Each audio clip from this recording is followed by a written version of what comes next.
technical stuff. Just getting to some of this discussion. So this has been going for about 5-6 minutes. They're doing intros. I'm about to press play. This video overall is for the Douglas County Commissioner race. I can move my little head to the other side for a second. And here in Douglas County, a local races have huge impact, especially this county, which in a year will handle $500 million in terms of money throughout the county and sets leadership and direction. This is one of those races I'm trying to watch and help amplify its reach. And so that's just a quick introduction to what you're about to see. I'll have some live commentary throughout the whole thing and then discuss it a little bit at the end. All right, enjoy. So thanks so much for having me on. I really enjoyed all the folks from town that I've met. I went out there today and Crow elected, and people told me during that time that I should run for office. And I was like, oh, no, I'm not going to do that. In 2019, the STEM shooting happened less than a mile from my 8-year-old school. And as I sat there in my car for 40 minutes listening to helicopters and siren after siren, I just decided I'd had enough and someone needed to challenge my opponent. So I'm running because we need a leader who listens, because I had been to several meetings at the Board of County Commissioners where I felt like I wasn't heard. I felt like the rest of the community wasn't heard. And my top issues are health, which started off as gun violence and mental health, but now that we're in a pandemic has evolved to that. Cool. And jobs, which is also a result of the pandemic and the resulting recession. As a small business owner, I really want to help other small business owners get out of this recession. And then lastly, conservation, because everybody I've talked to across the political spectrum loves Douglas County because of our wildlife. And these are all interconnected. And so your health in Louviers is going to be impacted by this asphalt plant if it goes in. And that is tied to conservation of the environment as well as your health. So these things are not distinct from each other. They all work together to keep us healthy. So I'm very much looking forward to hearing your questions because, as I said, I'm a leader who listens, and I want to hear all sides on this and consider all the issues before making any decisions. But the main thing I'm here to do is to listen to you and find out more about what we can do about this. Oh, I can't hear you. Thank you so much, candidates. I apologize. Megan is going to go ahead up and start with our first topic over here so that you will be able to read them as well. As mentioned earlier, Laura Thomas declined to participate tonight because her campaign anticipates that Brannon Sand & Gravel will soon submit a second land use application for an asphalt plant located in an area designated as light industrial zone adjacent to Louviers. Many of the current fears and frustrations in Louviers stem from the initial land use application that was officially withdrawn in the last week or so. We are wary of another battle with Brannon over the land use in the Louviers Valley. Our first topic is the Highway 85 corridor. A resident is very interested in hearing from each commissioner candidate on her position when it comes to long-range plans for the Santa Fe corridor. And we have the questions over here on the left. What do you envision development to look like along the Highway 85 corridor? What are your long-range plans for Santa Fe? Does growth in Douglas County support the need for multiple asphalt plants along Santa Fe long-term? You will each be given 5 minutes to respond. Darian, I will ask you to respond first, please. Okay, thank you. I'm trying to look at the map. I haven't had a lot of time to get my arms around this, but when we met with the folks at Brannon today, they said that this area is zoned general industrial. So I'm trying to look at the map right now on the county's website and figure that out. But my vision for development along the Highway 85 corridor is more office parks, places for people in office parks to eat lunch, and shops to support those businesses. That's kind of the vision I had for that, is that would be where some of these businesses that I'd like to attract to the county would live. So those are my long range plans and what I envision happening there. because I think we need more businesses in the county, because right now we have a traffic problem in that about 2/3 of residents are driving out of the county for work, and even more people are coming into the county to work at our restaurants and stores.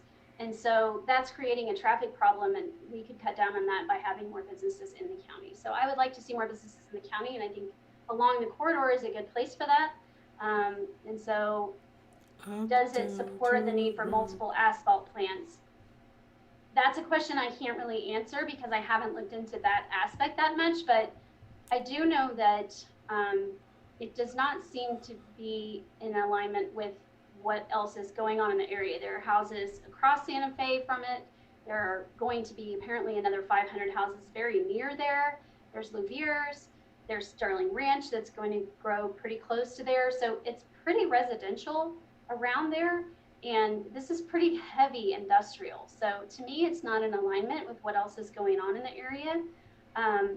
But I also think that the company has a point that there is a need somewhere in the region for something like this. The question is, where would be a better place? And I think we need to give them a good answer before we just say no.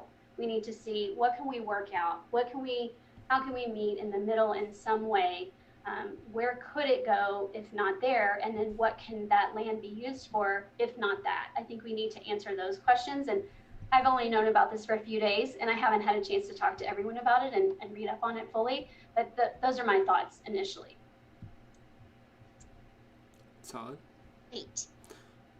Office parks are dope. Lisa, you may respond now.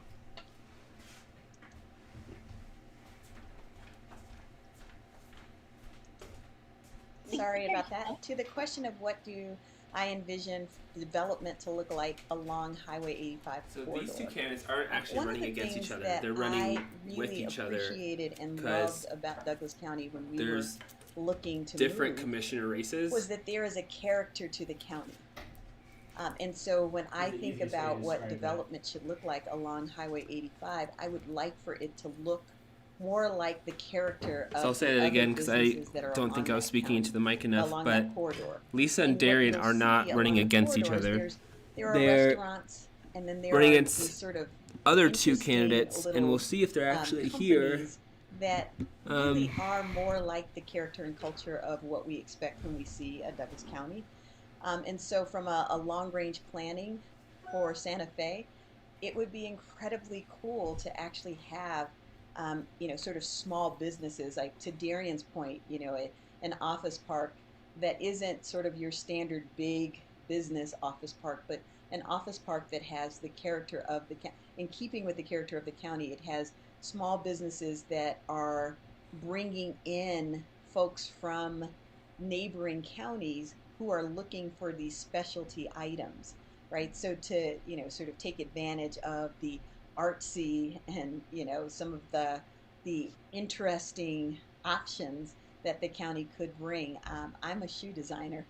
It would be incredibly cool to have a stop along the way where you could actually go in and get custom shoes.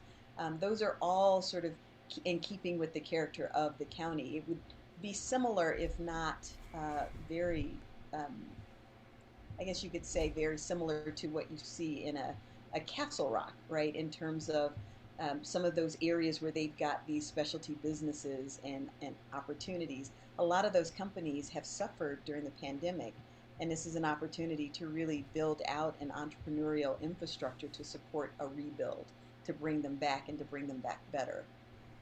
Does growth in Douglas County support the need for multiple asphalt plants along the Santa Fe in terms of a long term? Well, when Darian and I were there today, we learned that there is an asphalt plant in Castle Rock, and we also learned that there is one that's sort of between where they're proposing to build and Castle Rock.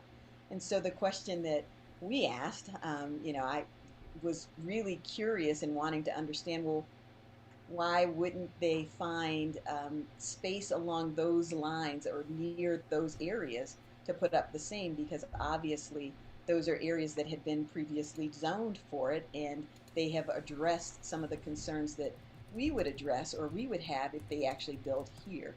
Um, to Darian's point, I don't disagree that we need to figure out what is absolutely needed, but I also fundamentally believe, and I've said this as part of sustainability, we have a water problem in Douglas County. And we can't continue the growth at the rate that we're going without taking a look at what our long-term strategy is for water. And we haven't really had anybody talking specifically about what our long-term water strategy is. And for many of the folks that are right in that area, they are using well water. And what we learned today is that the current plant is also using well water. And so, I look at that and I ask the question, one of the things that we learned was that they're bringing in a lot of the asphalt from Commerce City. And we learned that there were other plants that were nearby. It was like, well, why aren't we bringing it in from those plants? And there really wasn't an answer. So I'd really love to understand better, for those plants that already exist, why aren't we using them more effectively?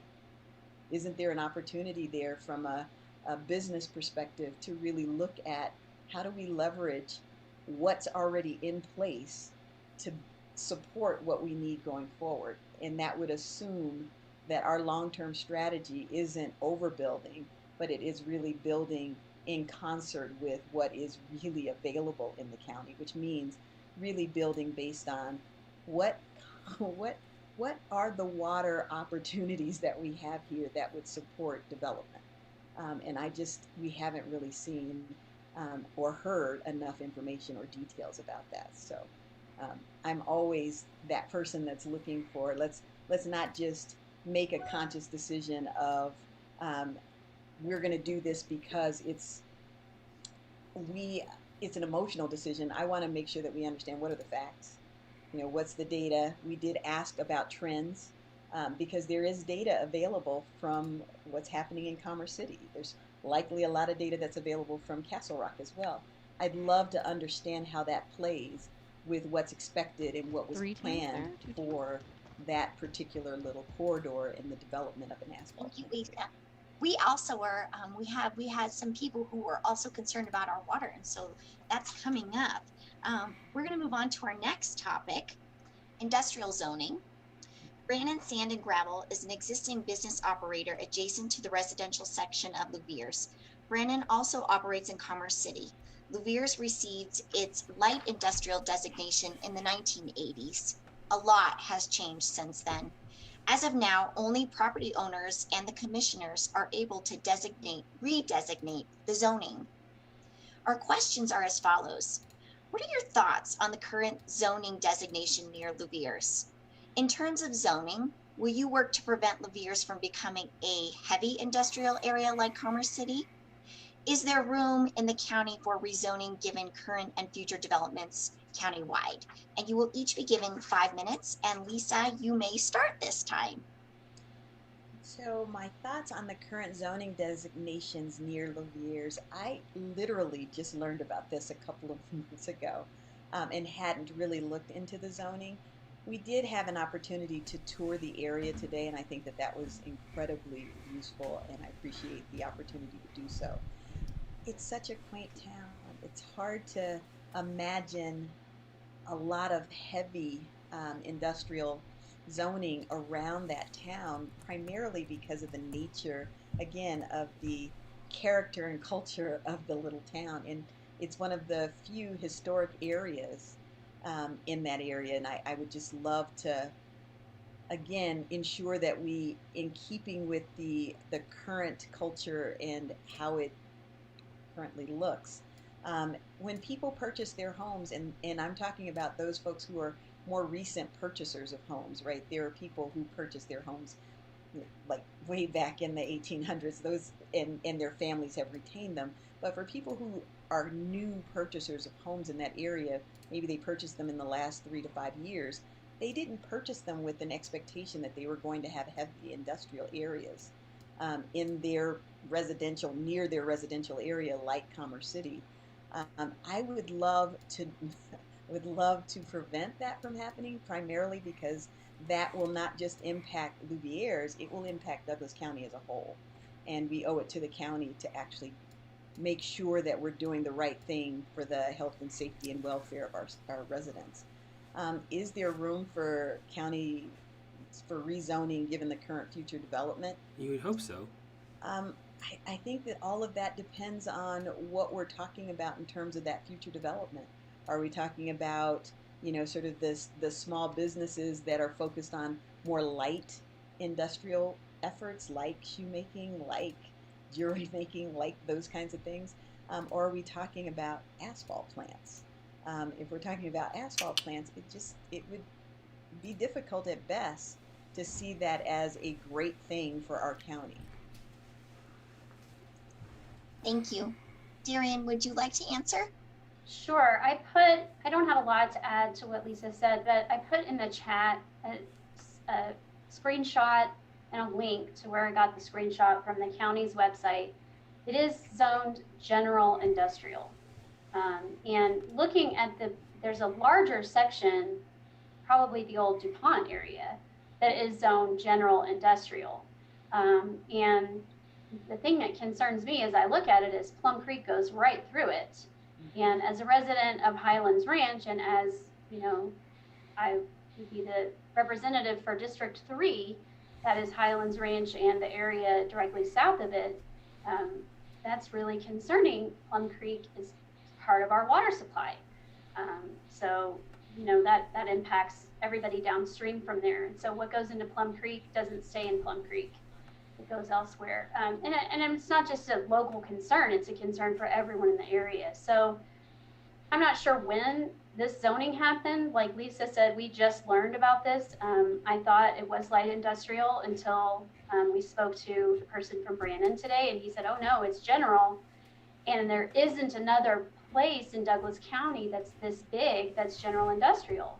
And I'm zooming out on this map and I'm not seeing it either. So I don't know where else you could go. And his argument was, well, we really need, geographically, we need an asphalt plant in this part of the metro area.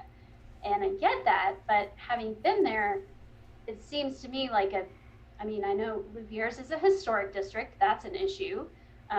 There's the wildlife corridor issue. There are a lot of residential areas. It really is close also to the other side of Sterling Ranch where it's going to grow. So it doesn't seem like, to me, the right spot for heavy industrial. But the question is, what is? I understand the need for something in the South Metro area, not bringing asphalt all the way from Commerce City. I get that need. And so, again, we would need to figure out what would work for both parties, what would work for them to use their property, how would they use their property that would not harm the residents in the area. I'm looking at the zoning in Castle Rock. There's a small area of general industrial. I don't know if it's even as big as the plot in near Louviers. So, if you click the link and zoom in and zoom out, the area near Louviers is really the biggest area of general industrial in the county. So that would have to be looked at, and we'd have to talk to them about, well, what can you do with your space if we were to rezone it? What can you do there? What can we find for you to mitigate things? What are some ways you can mitigate things and minimize the impact on the residents? Today, he was saying, look, it's not very dusty. And we said, well, why not? And he said, water. And Lisa said, where's the water from? He said, the well. We were like, oh no, that's not good. So there are layers of problem here for us to unfurl, and a couple days during the last days of our campaign are not my best time to resolve this big, complicated problem, but I am interested in addressing it, absolutely. So. Thank you. So let's switch gears. Louviers is on the National Registry of Historic Places. In fact, it is the only existing historic designation for a historic district in the county. We think that it's something very special and we would like it to be preserved. What steps are you willing to take to prevent industrial zoning from changing the character of our historic community? How would you ensure that the needs of local residents balance with the needs of business owners? How will you manage the interests of all of your voters, not just the residents of Highlands Ranch, Castle Rock, and Parker? And Darian, would you like to start on this one? Sure. I'll take the last one first. I think we're all part of an economic region, and we're all part of a community ecosystem, and we're all in this together. We can't say, well, these people over here matter, but these don't. And I'm actually running because I feel sort of like the area I'm in, which is one of the largest non-incorporated cities in the United States, doesn't really have much of a voice in our county, even though we're a large area. I feel like other parts of the county are loudly represented. So I think everybody needs a voice. How do you manage it? I think you just make room to listen to everybody who comes to you. And not only that, you go out to them. When you called me and you said, we had this issue, I said, well, I want to see it. I need to see it for myself and see what's going on there. And I'm really glad I did that, because now I know how beautiful your town is. And I am put very much priority on the historic aspect of it. Growing up in Texas, there's very little that's very old. And what is old is like the Alamo, like not, the Vatican, let's say. So, you have this beautiful little town, the oldest bowling alley west of the Mississippi. That's awesome. I don't know if you want any tourism, but I think we should promote that. I think more folks should know about Louviers, because I think it's a beautiful little community. So balancing it with the needs of business owners, that's the tricky part. Everybody has to walk away feeling they won something. And, they have some rights that they already carry forward.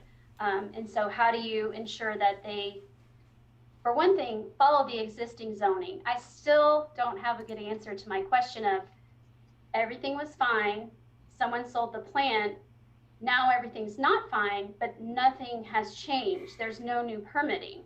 I'm struggling with, how are you making noise at 5 a.m. and that's okay? And that's the area where I want to explore that more, because I feel like maybe there's a disconnect with the rules and the business that need to be enforced by someone. So I hope that's enough for you on that. But I absolutely value the historic character. I think it's really cool, and I didn't know about it until today. So the bowling alley and all, it's beautiful. I knew there was a town there, but I didn't know it was so historic. So thank you, Darian. Lisa, would you like to respond? Sure. I like Darian, had not had the pleasure of a tour, right? I had driven through, but if you don't have a tour, you don't know what you're looking at. And so it was incredibly beautiful to see. And I'll start at the top, right? What steps are you willing to take to prevent industrial zoning from changing the character of our historic community? The conversation that we were having with the Brennan representative was really tied to how do we find a happy medium, right? How do we work together to really figure out what is really appropriate and what's not, right? And how do we figure out, how do we leave the character and the culture of the community while still allowing for progress to occur and bringing along the residents in a way that the residents want to go, as opposed to a fight to the finish.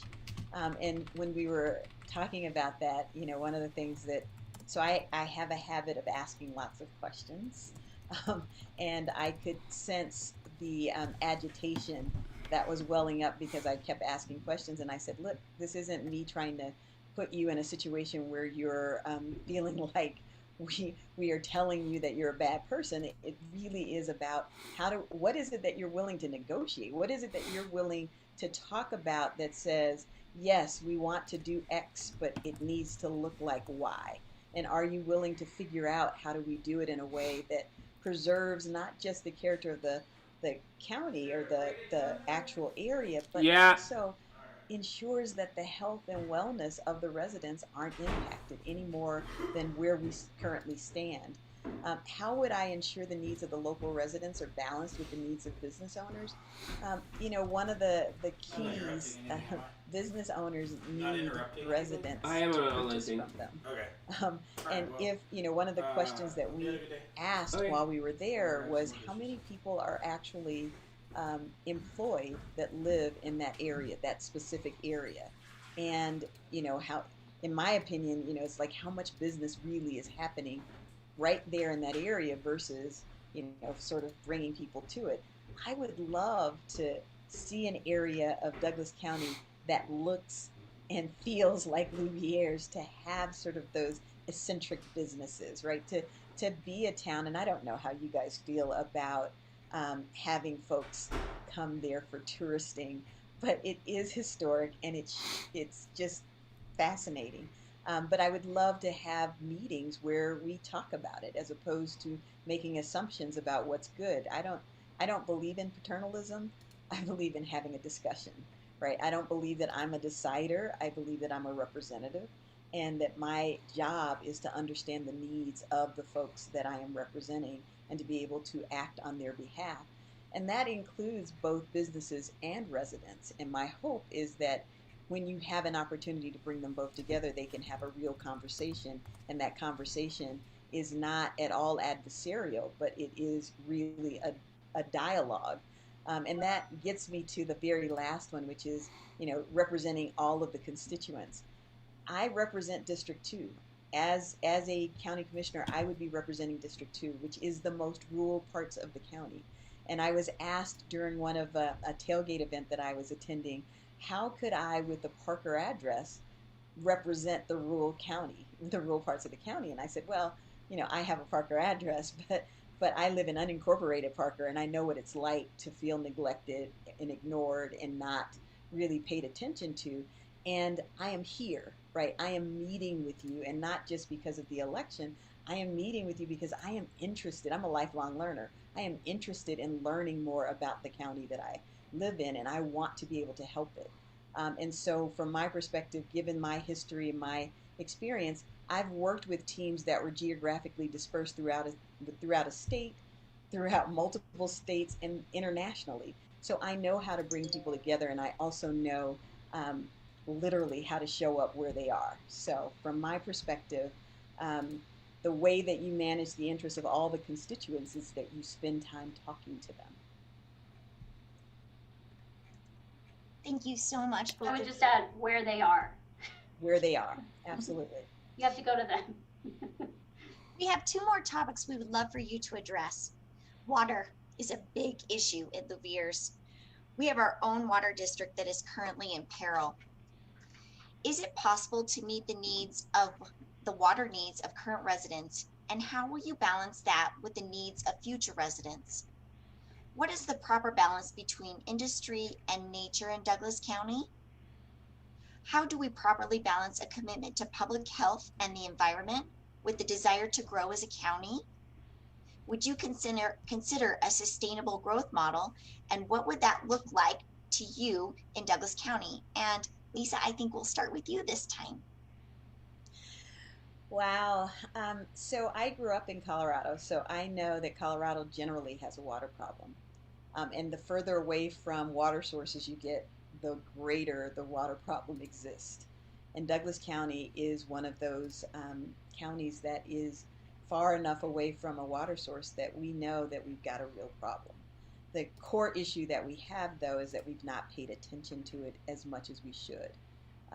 We used to have a person that worked in the office, in the county commissioner's office, that focused on water. When I've attended the land use meetings and some of the planning meetings, and we tend to look at things in silos, and I get that because the owners are responsible for the land that they own and not land that isn't part of their ownership.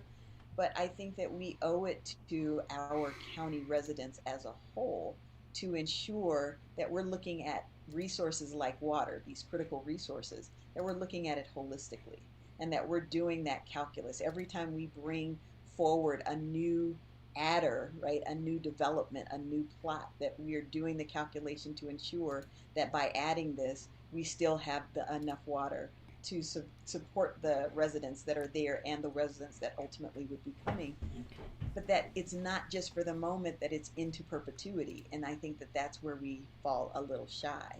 So is it possible to meet the water needs of current residents, and how do we balance that with the future residents? I think that we have to have a policy or a process that allows us to understand what water use really is at the moment, right? We need to understand that as we keep going. And so as we add new, we need to understand that new calculus. What is that going to do with the full balance of water use and available in this county? We haven't done that, in my opinion. I haven't seen that done in the same way. I know that there is criteria that is used, but I don't know how real that criteria is, because calculating actual water we're not calculating water use by the actuals of use. We're making assumptions about generally how much people should, and it's an estimated use.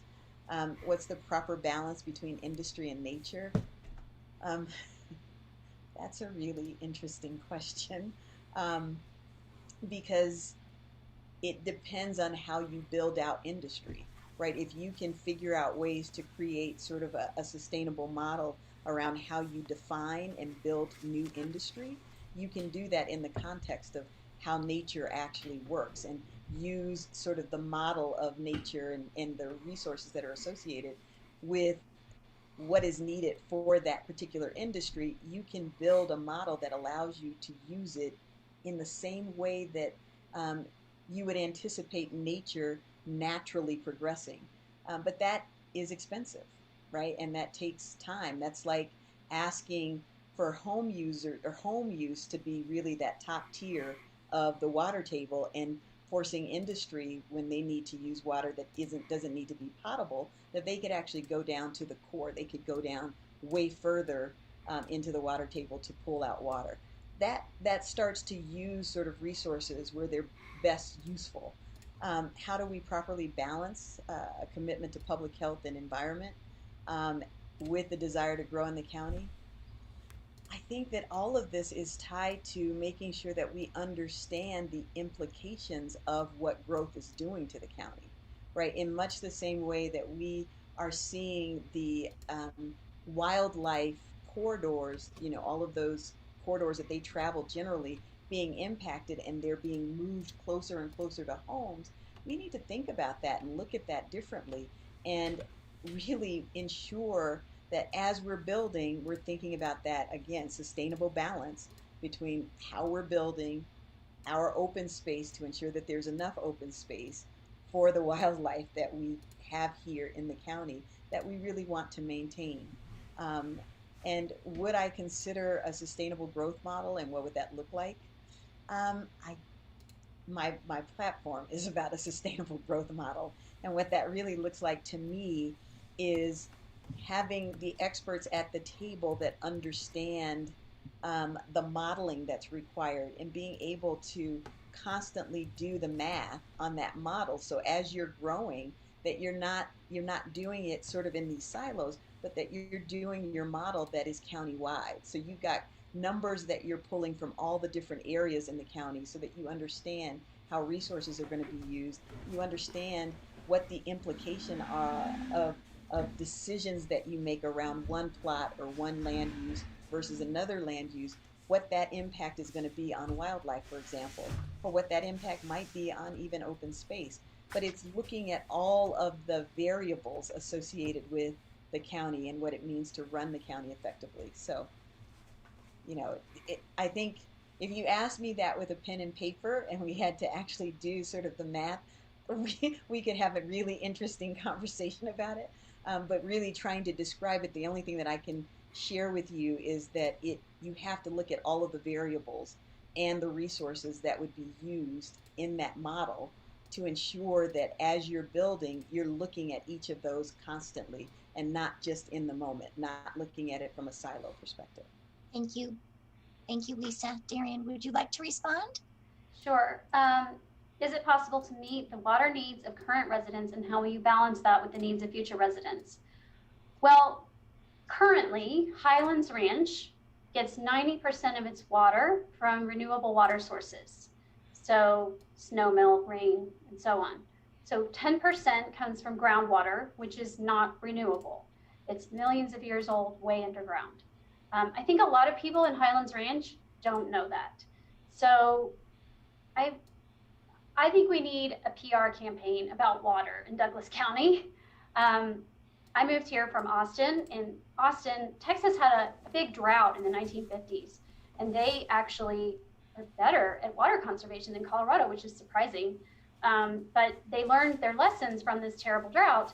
And so living in Austin for 17 years, there were messages everywhere about conserving water. There was xeriscaping, and xeriscaping would have signs to say, this is xeriscaping. And we would get things with our water bill that would say, low water use and that sort of thing. So it was just in your mind to not waste water.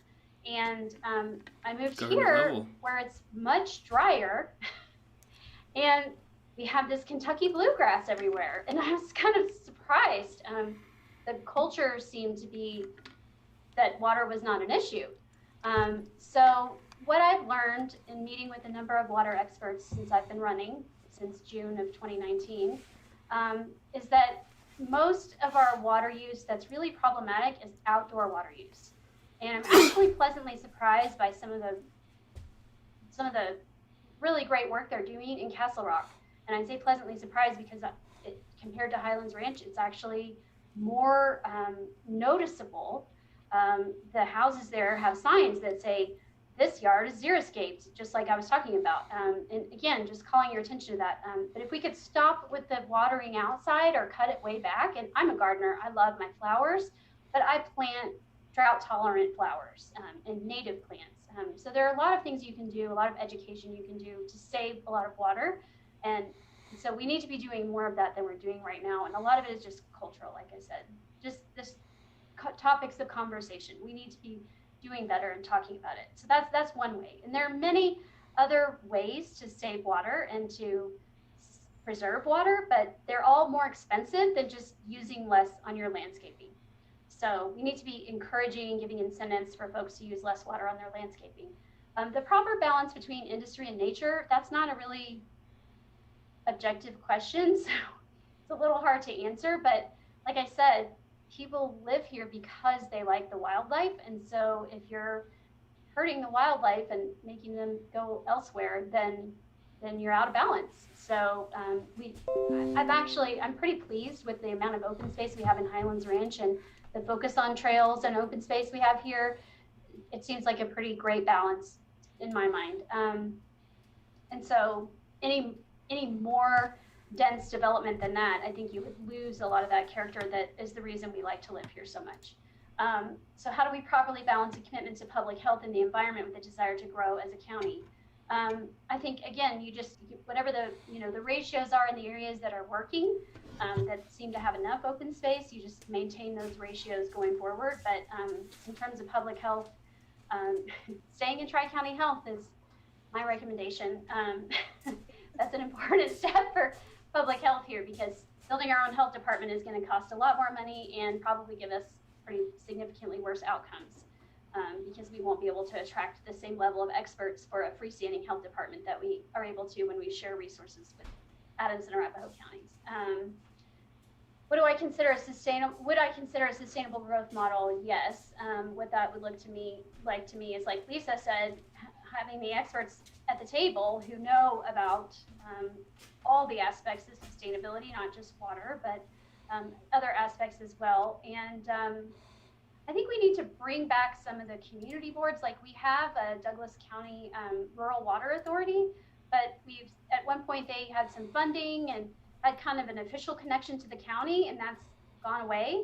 And I'm not really sure why, except it reflects to me a lack of it being a priority, and I think that's really problematic. And you know, if we're not concerned about our well water, that's going to impact our businesses too, right? Like, so we need to be concerned about it for the neighbors and for the businesses. And we need to be looking at, I think there's always ways to look at other countries, other communities. What have they done to conserve water?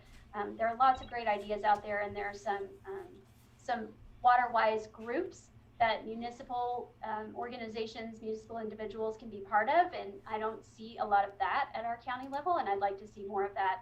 Us interacting with other municipalities and, you know, other counties and saying, what are you doing to conserve water? What are some good ideas? How can we work together as a region? And we are doing some of that with Arapahoe County with the WISE water, but we could be doing better, and we need to really, it needs to be something we talk about top of mind.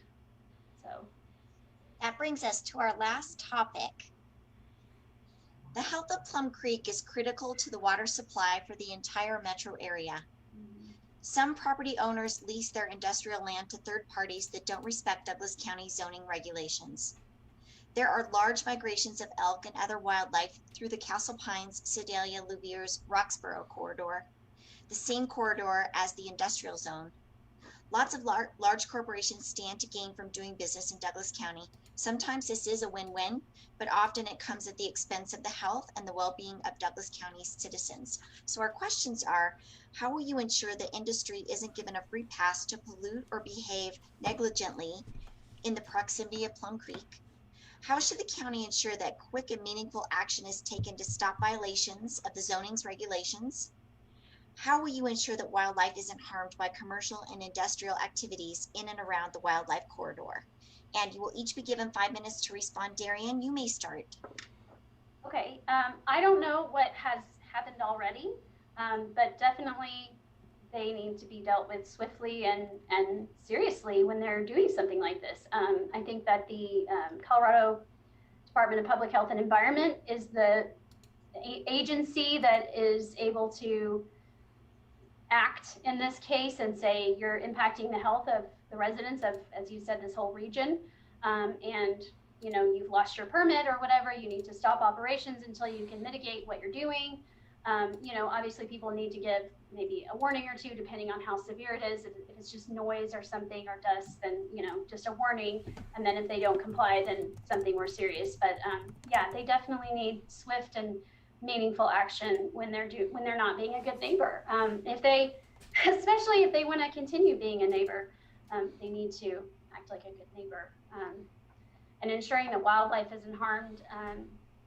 Again, just, you know, anything that's done that is harming wildlife, you know, and from a planning perspective, that's something we need to plan for. I'm very impressed with the work that the, what's the word, Lisa, the organization that buys up land, the Land Conservancy, the Douglas Land Conservancy. I'm very impressed with the work they've done to preserve wildlife corridors, and that's one of their top priorities when they're preserving land is, you know, protecting wildlife corridors.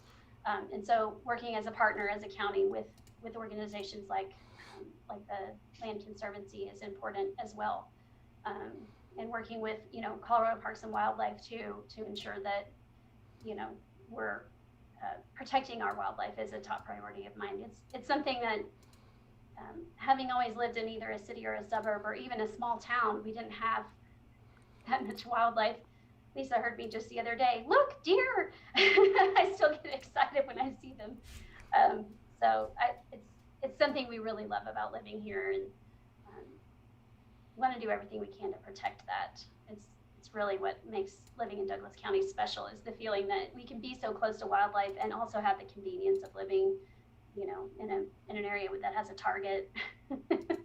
So, you know, there's a great balance here, and I don't want to upset that balance and make all the deer go away.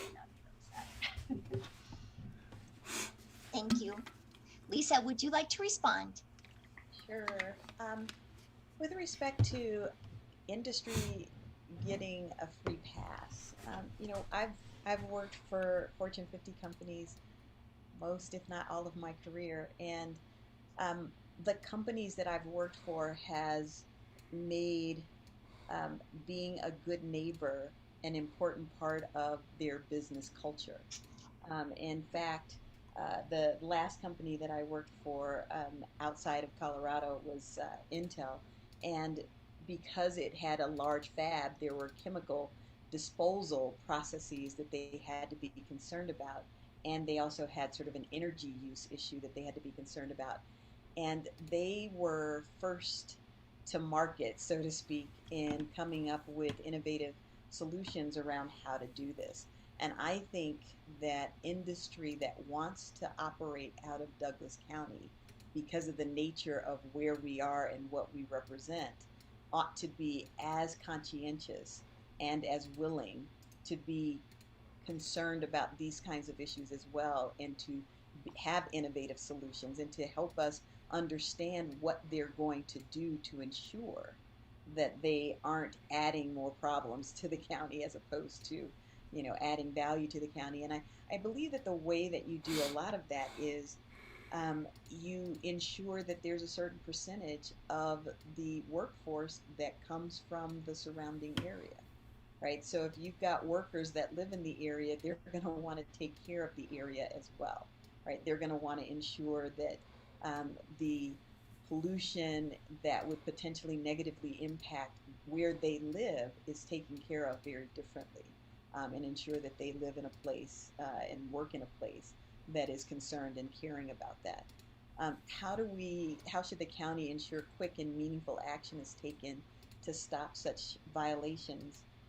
We have inspections from a health perspective. We have inspections of restaurants, but we don't inspect businesses that operate in our county. And while we don't need an army of inspectors, I mean, there are certainly ways that you can do inspections that give businesses sort of processes that they can employ to give us results that help us. It's sort of like energy use, the meters, right? Just I believe it's Sterling Ranch actually has a methodology that they use that I find interesting in terms of water conservation, in that they have sort of two meters. They have an in-house meter that measures how much water you're using internally, and they have a meter that is external that measures how much water you use on the outside, which Marion had pointed out earlier that is probably where the most waste actually occurs. Well, they've been able to really sort of hone in and budget around that. And I asked questions about, well, in that internal use, are you able to track trends? And can we use that data as a measure for being able to understand what things we can do differently as we move forward? I think that that's the same thing in terms of how do we ensure quick and meaningful action. If you're, what gets measured gets done, right? And so, to the extent that we are really requiring that companies be much more conscientious of the impact that they are having on our environment, and there are specific measures that we ask them for, I think that that will help. That gives us opportunity, to do sort of quasi inspections and real inspections, right? So there should be some annualized inspections, and then these metrics that we capture along the way. And how do we ensure that wildlife isn't harmed by commercial and industrial activity? I think again that's an area where you have to measure. It's easy to make assumptions about where the wildlife has gone, right? When we don't see it anymore, we make assumptions that they found a new landing place or they found a new congregating place. And it may be that they didn't find a new place at all, but that it's a loss of life, or they have left the county altogether. We need to measure that and really follow and track that and understand that better.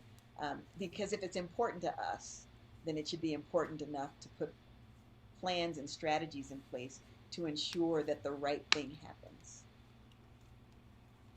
Excellent. We are really grateful for your time this evening, and we are wondering if you would each like to take 5 minutes to give us your final thoughts and summarize your positions before we leave tonight. Darian, would you like to begin?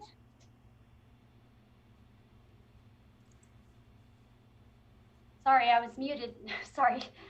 Thanks so much for for inviting me out to your community and showing me around. I've really enjoyed getting to meet everyone and see your beautiful community and get to know about it. It's definitely a priority of mine to protect historic districts in Douglas County, and I will work hard to protect the culture and community that you have there. It's a very special place, and I want to preserve it. Again, I'm running because we need a leader who listens. And if you have any questions, please reach out to me through my website, darien4commish.com. And my concern about your community doesn't end on November 3rd. I'm your neighbor, you're in my community, and I care about you no matter what happens November 3rd. So thanks so much for your time. Thank you. Lisa, would you like to give us some closing statements? Absolutely. Again, as Darien had mentioned, thank you so much for doing this. It is difficult at best to do outreach in the rural areas easily. And so having an opportunity to have a forum of this nature actually gives us a chance to not only meet with you and share who we are, but also hear more specifically from you what some of your concerns are. So I appreciate the time that you took to put together the questions and to create this forum. And I know that this isn't something that you take very lightly, and it's also not something that I take lightly as well. My decision to run and the why I want to help is primarily because I believe that everybody that lives in Douglas County should feel like they belong in Douglas County, and they should feel like people care. And we owe it to our residents to hear from our residents and business owners that are in the county. My desire to ensure that our rural areas are taken care of is to preserve the culture and context and texture of our county, because that's really where it happens, right? If we don't do this right, all of the other areas that we have in the county will be greatly harmed by it. And so while I'm certainly not trying to send a message that if we don't do something immediately, we're going to, life as we know it will end, I am saying, however, we have to pay attention to it. We have to be intentional about it, which means that we need to be ever so diligent about what is happening around us, what is happening with those that are in the smaller communities as well as those that are in large communities, because we know that as things happen even to the least of these, right, those are where the core of issues really start from, and it just impacts the whole. So if we can't do the right thing for the areas that people say, well, they're not that densely populated, that's not where all the votes come from. It's not about the votes. It really is, and I shouldn't say it's not about the votes in terms of we need your vote, so please don't get me wrong, but it really is about preserving our county and ensuring that we represent all of the people of our county and not just those who are in the more densely populated areas that are easier to get to. We really do owe it to our county to ensure that everybody has a voice. And my hope is that we can build out infrastructure that allows us to get that voice easily, so that you don't necessarily have scenarios where people have to travel for hours to have an opportunity to meet, but that we can meet you where you are, whether that is digitally, whether that is over Zoom, whether that is over a telephone call, but that we have the opportunity to hear from you. So I am excited about the opportunity and the possibilities, and I am prayerful that you will cast your vote and support not just me, but also Darien, right, as we move forward, because we believe that we bring something very different and very unique. I come from a large business perspective. Darien comes from a small business perspective. Between the two of us, I think we've got business covered very well. I have lived in rural areas and also in incredibly densely populated areas as well. I grew up in Denver. So I know Colorado and love Colorado, and I moved to Douglas County intentionally because this was an area as a kid that I came and raised chickens on my father's friend's farm. and rode horses on that farm. I'd love to be able to give the future generations that same opportunity and more. But we have to be ever so diligent now about making sure that we're doing the right things so that it's available for them in the future. Thank you. Excellent. We thank both of you for your time. Thank you so much and have a Thank great you. evening, everyone. Thank Okay. you. Bye-bye. Bye.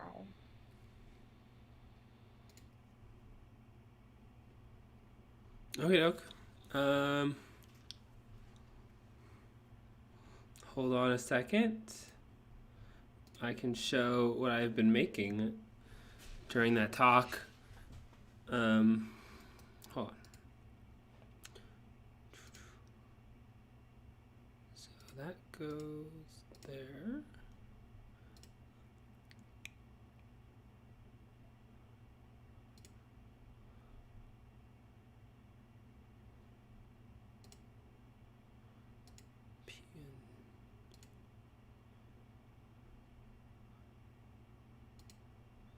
I'm gonna put this here for now.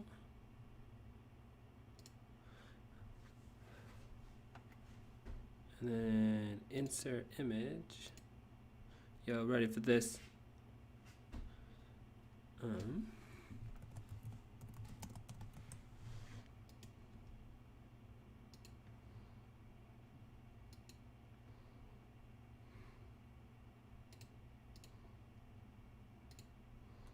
And then I just need to move that there. And then we'll make myself bigger.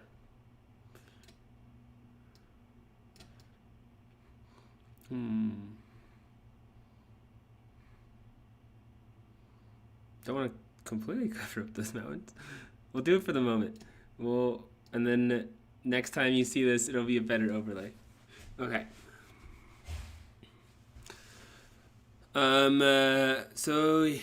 So those are the two Democrat candidates. They are not running against each other. They're running for different commissioner districts. They're running against Republican candidates. I don't think there's anyone else in the race for commissioner. The Republicans did not show up. So you only get to hear what one side wants to do. And I think it made a lot of sense of them wanting to listen, and they actually went out to this community today to understand, and that's pretty huge. I think going out, listening, a better understanding, and just being just open and honest around their thoughts and just the research they were able to do in a small amount of time, that from being invited to this event to learning around these different issues and some of the progress and ways they would lead, a little bit of their background. So that is awesome to see. Alrighty. I think that's it from the stream. I had fun at the same time making art, apparently. Downloading Photoshop and putting it and playing around with Stream Overlay. As I get that moving, I'm going to work on some community-driven fundraising stuff and more work. These local races near me and this community of which I grew up and currently live and have many friends and loved ones who have worked and lived here. My parents and family live here. And there's a huge gap in some of these races on the candidates, and I wanted to make it about that as much as possible, is the candidates, their ideas, visions, and willingness to show up. If I were to have a scorecard, those would be some of the things on it. And this is kind of a fascinating idea of a scorecard. That includes those things like willingness to show up and listen, vision for a future, understanding of key issues, willingness to work with others, leadership and organization skill sets,